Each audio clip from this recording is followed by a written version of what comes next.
बिस्मिल्लाहिर्रहमानिर्रहीम। अस्सलाम वालेकुम बच्चों। आज एक्सरसाइज 1.10 है और स्क्वायर रूट से रिलेटेड क्वेश्चंस हैं, बट वो एक वर्ड प्रॉब्लम्स की शक्ल में, यानी आपको ऐसे जुमले दिए होंगे और आपने इनको सॉल्व करना है। पहला क्वेश्चन है और उसमें कहता है कि length of a squared shape box, यानी एक स्क्वेयर्ड शेप बॉक्स है, ऐसे एक स्क्वेयर्ड शेप्ड है, ठीक है, और उसकी जो लेंथ है ना, एक साइड की लेंथ वो 324 सेंटीमीटर है, ठीक है। कहते हैं आपने इसका एरिया निकालना है। तो आपको पता है स्क्वायर क्या होता है? स्क्वायर ऐसी शेप होती है जिसकी चारों साइडें बराबर होती हैं। चारों साइडें क्या होती हैं? बराबर होती हैं, और उनका जो एंगल होता है बीच में वो कितना होता है? 90 होता है। चारों एंगल्स कितने होते हैं? 90 होते हैं। ऐसी शेप को स्क्वायर कहते हैं।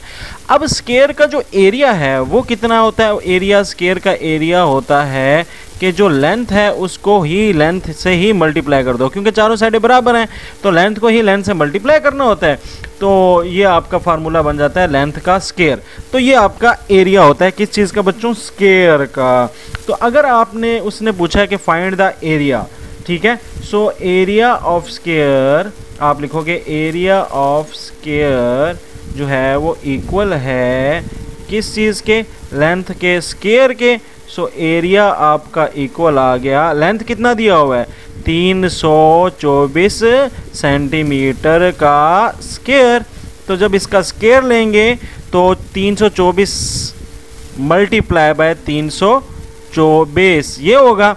तो यहाँ पर 324 को 324 से मल्टीप्लाई कर लेते हैं। तो 324 मल्टीप्लाई 4 4 ज़ा 16, 4 2 ज़ा 8 और एक 9, 4 3 ज़ा 12। इसी तरह 2 से 2 4 ज़ा 8, 2 2 ज़ा 4, 2 3 ज़ा 6, और इसी तरह अब आ जाएगा क्या? 3 4 ज़ा 12, 1 कैरी, 3 2 ज़ा 6 और एक 7, 3 3 ज़ा 9। तो ये आपका आ गया आंसर यहाँ पे 6, 9 और 8 17, 1 कैरी, 3 और 3 और 2 5, 5 और 4 9, 9 और 1 और 6 7, 7 7 14 और एक हासिल। और ये कितना आ जाएगा बेटा? यहाँ पर आ जाएगा आपका 10 आ जाएगा, ठीक है। तो ये आपका एरिया बन जाएगा 104976। एक चीज़ का ख्याल रखना है, क्योंकि सेंटीमीटर का भी मुरब्बा लिया है तो सेंटीमीटर भी बेटा सेंटीमीटर से मल्टीप्लाई होगा, यानी यूनिट भी यूनिट से मल्टीप्लाई होकर सेंटीमीटर का मुरब्बा बन जाएगा। तो ये सेंटीमीटर स्क्वायर आपने लाजमी लगाना है। तो ये आपका आंसर आ गया। सो आप कहोगे so area of square is, area of square is, जो एरिया है स्क्वायर का वो कितना है? 104976 सेंटीमीटर स्क्वायर। नेक्स्ट क्वेश्चन भी सेम ऐसा ही है। कहता है एक स्क्वायर शेप फील्ड है, अगेन 36 मीटर उसका फासला है, find the area of the square, ठीक है। तो आपने क्या करना है? एरिया मालूम करना है स्क्वायर फील्ड का। तो आप अगेन लिखोगे area of square field is equal to length का स्क्वायर। तो लेंथ आपको यहाँ पर कितनी दी हुई है? 36 का स्क्वायर, 36 मीटर का स्क्वायर। तो यहाँ पे हो जाएगा 36 मीटर ज़रबे 36 मीटर। तो 36 को 36 से आपने मल्टीप्लाई कर लेना है। तो 6 6 ज़ा कितना होता है? 36, 6 3 ज़ा 18, 18 में 3 प्लस किए 21, 3 6 ज़ा 18, 1 ऊपर, 3 3 ज़ा 9 और 9 में एक प्लस किए तो कितना हो गया? 10, 6 9 2 1, 1296 आ जाएगा। तो 1296 मीटर स्क्वायर। अब सेंटीमीटर स्क्वायर नहीं लगाना, मीटर स्क्वायर लगाना है। सो आप कहोगे so the area of field is, area of इस फील्ड जो बताई हुई थी जिसकी लेंथ 36 है उसका एरिया कितना होगा? एरिया होगा 1296 मीटर स्क्वायर। अच्छा, एरिया पता ना क्या होता है? एरिया होता है रकबा, उर्दू में इसको बोलते हैं ना रकबा। तो रकबे से मुराद है इसके अंदर जगह कितनी है, इसके अंदर ये वाली जो जगह है इसको क्या बोलते हैं? एरिया, ठीक है। ये रकबा यानी ये सरफेस कितनी है यहाँ पर। तो ये हमने निकाल लिया इसका। फिर कहता है the length of a square shape lawn is 250 metre. कहता है कि लेंथ एरिया अगेन आपको दी हुई है, लेंथ कितनी दी हुई है? 250 मीटर। ठीक है, आपसे पूछता है what will be the area of the lawn, area कितना होगा लॉन का, और उसके बाद वो कॉस्ट भी बतानी है कि अगर 75 मीटर पर मीटर स्क्वायर, 1 मीटर स्क्वायर का 75 है तो इसका कितना होगा। तो देखो पहले तो आपने एरिया निकालना, तो एरिया ऑफ स्क्वायर कितना आ जाएगा, area is equal to length square, और लेंथ आपके पास कितनी है 250, तो 250 का आप ले लोगे स्क्वायर, तो 250 मीटर का जब स्क्वायर लोगे तो इसका मतलब है 250 टाइम्स 250। ठीक है, तो ये कितना आ जाएगा 25, और 25 को ज़रब कर लेते हैं, 5 5 ज़ा 25 और 5 2 ज़ा 10, 10 में प्लस किया 12, 5 2 ज़ा 10, 1 कैरी हो गया, 2 2 ज़ा 4 और एक प्लस किया 5, ये आ जाएगा 5, ये आ जाएगा 2, ये आ जाएगा 6 और 2 ज़ीरो आप एक्स्ट्रा लगा लें जो मैंने नहीं लगाए थे फार्मूले में, मल्टीप्लाई करते हो तो ये आ जाएगा 62500। ठीक है, मैंने जीरो इसलिए लगाया तो लंबा हो जाता है ना, एंड में 2 ज़ीरो है तो वो मल्टीप्लाई कर रही है, 2 ज़ीरो इकट्ठे आ जाते हैं। तो ये आपके पास एरिया आ गया है। अब कहता है रेट ऑफ ग्रोइंग ग्रास पर मीटर स्क्वायर, तो रेट कितना है वो उसने दिया हुआ, रेट ऑफ ग्रोइंग ग्रास। ठीक है, कितने पे, ऑन 1 मीटर पर स्क्वायर, 1 मीटर पर स्क्वायर पे। ठीक है, ऑन मीटर पर स्क्वायर, तो वो कितना है मीटर पर स्क्वायर, यानी 1 स्क्वायर पे कितना फासला, कितना खर्चा आ रहा है, तो वो आ रहा है 75 रुपया पर स्क्वायर मीटर, 75 स्क्वायर मीटर आ रहा है। ठीक है, तो इसका मतलब ये है कि अगर आपका टोटल एरिया जो है वो 62500 है, तो 1 के ऊपर 75 पे आ रहा है, तो 62500 पे कितने रहेगा, मल्टीप्लाई कर देंगे। ठीक है ना, जिस तरह अगर मैं कहूँ कि मैंने जो है वो एक गमला है उसके ऊपर मुझे 5 रुपए लग रहे हैं, तो 5 गमलों पे कितने लगेंगे, 5 को 5 से ज़रब कर दोगे 25, 10 गमलों पे कितने लगेंगे, 10 को 5 से ज़रब कर देंगे। सेम इसी तरह अगर 1 मीटर स्क्वायर के ऊपर मुझे 75 लग रहे हैं तो 62500 पे कितने लगते होंगे, तो आप यहाँ पे कहोगे तो total rate for cost for growing घास के टोटल जो कॉस्ट है यहाँ पे लिख लें, चलें टोटल लिख लें, total cost for growing grass, तो पूरे अगर ग्रास पे करना है तो क्या करेंगे, 62500 को मल्टीप्लाई कर देंगे 75 से। अगेन मैं वही ट्रिक लगाऊंगा, तो ये 75 रुपये हैं। ठीक है, RS 75 पर स्क्वायर। अब इसको मैं से मल्टीप्लाई कर लेता हूँ, तो 625 मल्टीप्लाई बाय 75, मैंने 2 ज़ीरो इग्नोर कर दिए हैं, एंड में मैं इकट्ठा लगा लूँगा, 5 5 ज़ा 25, 5 2 ज़ा 10, 10 में 2 प्लस किया 12, 5 6 ज़ा 30, 30 में 1 प्लस किया 31, 7 5 ज़ा 30, 7 5 ज़ा 35, 3 ऊपर चला गया, 7 2 ज़ा 14, 14 में 3 प्लस किए तो 17, 1 कैरी, 7 6 ज़ा 42, 42 में 1 प्लस किए तो 43, तो ये आ जाएगा 5, ये आ जाएगा 7, ये आ जाएगा 8, ये आ जाएगा 6 और ये आ जाएगा 4, और जो 2 ज़ीरो मैंने मिस किए थे ये वाले 2 ज़ीरो ये अब लगा लेता हूँ ताकि मेरा सवाल जल्दी से आ जाए। कितना आया जी, 4687500, क्या चीज़, पैसा। तो इसलिए यहाँ पे अब RS लगाएंगे, मीटर स्क्वायर नहीं लगाएंगे क्योंकि हमने तो पैसा निकाला है। तो ये आपने लिख देना कि इतने रुपए बनेंगे, घास उगाने का खर्चा जो है वो 4,46,87,500 आ गया, बड़ा खर्चा आ गया भाई।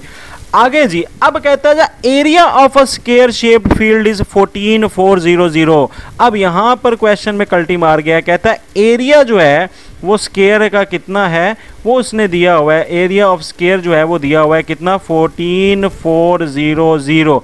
अब आपसे क्या पूछी हुई है, आपसे पूछी है कि लेंथ कितनी होगी, तो लेंथ आपसे अब पूछी हुई है। तो आपको पता है कि एरिया का फार्मूला है, एरिया ऑफ स्क्वायर किसके इक्वल है, एरिया ऑफ स्क्वायर इक्वल है लेंथ के स्क्वायर के।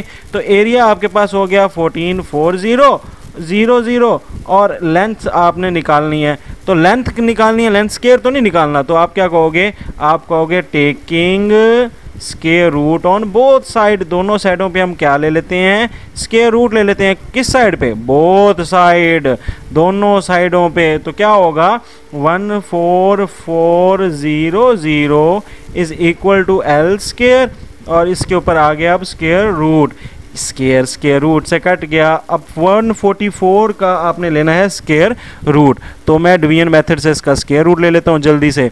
ठीक है, तो 4400, तो इसका एक जोड़ा बनेगा, दूसरा जोड़ा बनेगा, तीसरा, पहले जोड़े का स्क्वायर लेते होते हैं तो 1 का स्क्वायर लोगे तो कितना आ गया 1।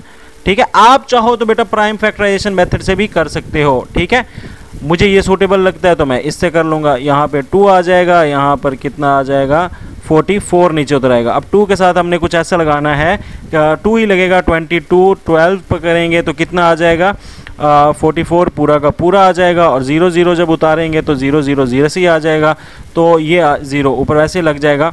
ठीक है, तो यहाँ पर आपका ये क्वेश्चन जो है वो सॉल्व हो गया। तो कितना आंसर आया है 120। तो आप बोलोगे कि आपकी लेंथ जो है इसका स्क्वायर रूट निकालने से क्या है 120 मीटर।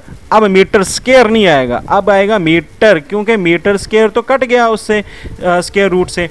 तो अब आप लिखोगे so the length of side is 120 metre. ये आपका क्वेश्चन सॉल्व हो गया। नेक्स्ट कहता है जी एरिया ऑफ, फिर एरिया दिया हुआ है ड्रम में ने, कहता है जी एरिया ऑफ स्क्वायर शेप्ड जो है वो 4225। तो आपको बेटा देखो एरिया दिया हुआ है किस चीज़ का, स्क्वायर का, तो अगेन वही स्क्वायर है, कोई और रेक्टेंगल शेंगल हमारे पास नहीं है। एरिया ऑफ स्क्वायर जो है वो कितना है 42250 स्क्वायर मीटर स्क्वायर। ठीक है, अब आपने क्या करना है, how much string is required for fixing along the side of fences. कहता है कि ये देखो ये एक स्क्वायर है ना, तो इस स्क्वायर की कहता है कि इसका एरिया तो ये है 42250, मगर यहाँ पे उसने लेंथ नहीं पूछी। वो कहता है चारों साइडों पे ना आपने ना स्ट्रिंग लगानी है, धागा लगाना है, या ऐसी कोई डोरी लगानी है, तो उसके लिए कितनी होगी। तो उसने एक लेंथ नहीं पूछी, चारों लेंथ पूछी है, और चारों साइडों की लेंथ को जमा करना है। कहता है चारों साइडों को अगर चफेर पूरा ना आपने एक धागे से या रस्सी से बांधना है इसके फील्ड का, तो धागा कितनी लेंथ कितनी होगी। तो यहाँ पर ये जो चारों लेंथ पूछ रहे हैं ना, इसको आप कहते हो 4L, यानी 4 लेंथ होगी। एल स्क्वायर तो नहीं कहोगे ना, 4 दफ़ा लेंथ को जमा करना है, एक लेंथ 2 जमा थे, तो इसको आम ज़बान में बोलते हैं पेरीमीटर। क्या बोलते हैं, पेरीमीटर, यानी कि इर्द गिर्द कितनी बाउंड्री है, इसकी बाउंड्री कितनी है। ठीक है, इसको अहाता भी बोलते हैं उर्दू में ना, अहाता कितना है। तो बेसिकली आपने पेरीमीटर निकालना, मगर पेरीमीटर निकालने से पहले लेंथ चाहिए। तो अगेन आपको पहले लेंथ निकालेंगे। फॉर लेंथ आप लिखोगे कि पहले हमें क्या चाहिए, लेंथ चाहिए। तो लेंथ कितनी है, लेट्स से, तो area is equal to length के स्क्वायर। तो लेंथ का आपके पास का स्क्वायर आपने निकालना है, तो ये आ जाएगा 422500, और इसमें आप कहोगे टेकिंग क्या चीज़, लेंथ निकालने के लिए अब क्या लेना पड़ेगा, स्क्वायर थोड़ी लेना है, square root on both side, दोनों साइडों पे आप क्या ले लोगे, स्क्वायर रूट ले लोगे। तो स्क्वायर रूट ले लेते हैं 422500, और इधर भी एल स्क्वायर का स्क्वायर रूट, स्क्वायर और स्क्वायर रूट कट गया, और इसका आप ले लोगे ये लेंथ आ जाएगा, और 42250 का आपने यहाँ पर स्क्वायर रूट ले लेना है। मैं यहाँ पर स्क्वायर रूट ले लेता हूँ, साडा की जाता है 42250, जोड़े बन गए। 42 किसका स्क्वायर आता है या किसके स्क्वायर से कम, तो 42 से स्क्वायर जो कम है वो 6 का ही बनता है, क्योंकि 7 का तो 49 होता है। तो 6 6 36 माइनस करेंगे, 42 में से 36 गए तो पीछे बच गया 6, ये 625 हो जाएगा, इधर 6 इसमें प्लस कर देंगे, ये हो जाएगा 12 हो जाएगा। अब 12 के साथ एक नंबर लगाना है कि जिसके साथ मल्टीप्लाई करने से जवाब जो है 625 आए या 625 से कम। तो 125 को अगर 5 से करोगे तो ये पूरा का पूरा 625 आ रहा है, तो यहाँ पर ये ख़त्म हो गया, नीचे 0 0 उतारेंगे, तो 0 0 उतारेंगे तो ये भी 0 लग जाएगा। सो यहाँ पर ये आ जाएगा 650, कितना आ जाएगा 650 आ जाएगा। ठीक है, तो ये आ गया 650, क्या 650 मीटर। ठीक है, मीटर स्क्वायर था तो मीटर स्क्वायर का भी स्क्वायर जो है वो स्क्वायर रूट से कट गया, तो पीछे 650 मीटर आ गया आपके पास। अब इस 650 मीटर का आपने क्या करना है, अब आपने चूंकि निकालना है फेंसेस मैंने बताया, अहाता मैंने बताया, तो अब इसका पेरीमीटर बेसिकली आपने निकालना है। सो पेरीमीटर होगा 4L सो 4L आपका पेरीमीटर निकल आएगा। तो 4L मीन्स के 4 को मल्टीप्लाई कर देना है 650 के साथ। तो यहाँ पर 4 को मल्टीप्लाई कर देते हैं 650 के साथ। तो 4 0 ज़ा 0, 4 5 ज़ा 20, 4 6 ज़ा 30 और 30 में 2 प्लस कर दो तो कितना बन जाएगा 30 नहीं 4 6 ज़ा 24, 4 6 ज़ा 24, 24 में 2 प्लस करो 26, तो ये आ जाएगा 26। तो ये आपके पास लेंथ आ गई है 4 फेरे की 2600 मीटर। इसका भी मीटर लगेगा क्योंकि ये एरिया तो नहीं है। सो आप एंड इन द एंड लिख दोगे। सो रिक्वायर्ड लेंथ इज, जो आपकी required length of fences is, जो आपकी 4 दीवारी आपने फेंस लगानी है, बाड़ लगानी है, उसकी लेंथ कितनी है फेंस या स्ट्रिंग इज, ठीक है, इसकी जगह स्ट्रिंग भी लिख सकते हो आप, फेंस या स्ट्रिंग इज कितनी 2600 मीटर। तो 2600 मीटर दुकान से जाएं और रस्सी उसी सो फोर्स जो भी बाड़ लगाने के लिए है वो ले आएँ। एक गार्डनर है वो प्लांट करना चाहता है ट्रीज़, कितने ट्रीज़, तो टोटल ट्रीज़ जो वो प्लांट करना चाहता है, टोटल ट्रीज़ जो प्लांट करना चाहता है वो है 122,500 ट्रीज़। माशाल्लाह बहुत ज़्यादा ग्रीनरी काम करना चाहता है, नेचर को लविंग बनना है, कहता है ये अपनी फील्ड में करना चाहता है। अब number, if trees are equal to the number of rows, अगर नंबर ऑफ़ रोज़ और नंबर ऑफ़ कॉलम जो हैं वो क्या हैं, इक्वल हैं, यानी कि देखें जितने इस तरफ लगाएगा 5 इधर लगाएगा तो 5 ही इस तरफ भी ऐसे ही 5 लाइन में होगा। तो ये एक कौन सी शेप बन रही है, ऐसे करके अगर ये पूरे 5-5 लगते जाएंगे तो ये कौन सी शेप बन रही है, वो एक स्क्वायर शेप बन रही है। तो इसका मतलब ये है कि उसने, अब वो पूछ रहे हैं how many trees will be planted in each row, तो ईच रो में कितने होंगे। चूँकि कॉलम और रोज़ यहाँ पे क्या हैं बेटा, बराबर हैं, आप लिखोगे the number of trees in a row is the same number, is the same number of rows. तो जितने आपके नंबर ऑफ़ रोज़ हैं वही इक्वल हैं किसके, तो नंबर ऑफ़ ट्रीज़ के। तो यहाँ इन अ रो, तो ये दोनों चीज़ें क्या हैं, बराबर हैं। तो जितने इधर रो में जा रहे हैं ट्रीज़ उतने ही उस तरफ से भी कॉलम में भी आ रहे हैं। तो आप कहोगे यहाँ पर तो ईच रो के जो नंबर ऑफ़ ट्रीज़ हैं वो क्या हैं, कॉमन है। तो आप सिंपल आप यहाँ पे वही चीज़ लोगे, आप कहोगे so we will take square root, क्या लेंगे, square root to find the number of root, to find, क्या फाइंड करने के लिए, find the number of plants in each row, plants in each row, number of trees in each row. तो उसके लिए हम स्क्वायर रूट ले लेते हैं इस नंबर का। तो स्क्वायर रूट आपने ऐसे वाले मेथड से ले लेना है। सो नंबर है जी 1 2 2 5 0 0, ये इस तरह हो गया, ये इस तरह हो गया, ये इस तरह हो गया। पहला स्क्वायर देखें जी किसका आता है, 3 का स्क्वायर होता है 9, तो ये कितना आ गया 325, इसमें 3 प्लस करेंगे तो ये कितना हो जाएगा 6।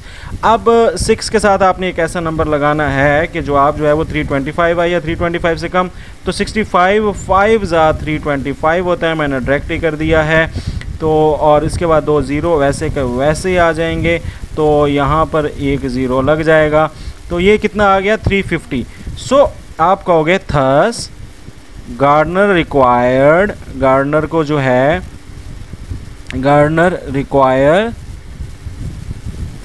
कितने प्लांट्स, 325 प्लांट, 350 प्लांट्स, ठीक है, या trees, 350 trees to plant, 350 trees to plant in 1 row, एक रो के अंदर, ठीक है। तो एक रो के अंदर या ईच रो आप कह लो कि हर रो के अंदर उसको कितने लगाने पड़ेंगे, 350 ट्रीज़ लगाने पड़ेंगे। तो बच्चों ये थे आज के 6 सवाल। अगली जो एक्सरसाइज रह गई है वो अगली वीडियो में हम कवर करेंगे। That's it, Rizwan Afzal signing off, अल्लाह हाफिज़।